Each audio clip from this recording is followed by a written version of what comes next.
সবুজ, বৃষ্টি হওয়ার ঠিক পরের মুহূর্ত হালকা বৃষ্টি, আর বৃষ্টিকাল আসছে বলা যায়। তো সেই সময়টার পরিবেশ একটা, এটা হচ্ছে গিয়ে ময়ূরভঞ্জ ডিস্ট্রিক্টের চিত্রাড়া জায়গা, শীর্ষাপাল বলে একটা জায়গা সেখানে।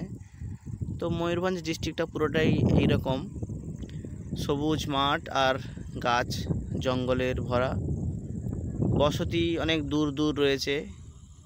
সবচেয়ে ভালো কথা হচ্ছে কি এখানকার রাস্তা খুবই ভালো রাস্তাগুলো দেখা যাচ্ছে একদম সাপের মতো, বড় বড় সাপের মতো চলে যাচ্ছে আঁকা বাঁকা হয়ে।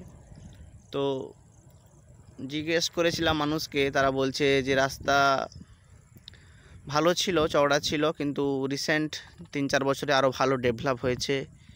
আগেও ছিল মোটামুটি চওড়া রাস্তা ছিল। তো যাই হোক, পুরো ডিস্ট্রিক্টটাই হচ্ছে কি এরকম সবুজ মাঠ, ফাঁকা ফাঁকা জায়গা, এবং পরিবেশটা এত মনোরম সুন্দর বলার নেই।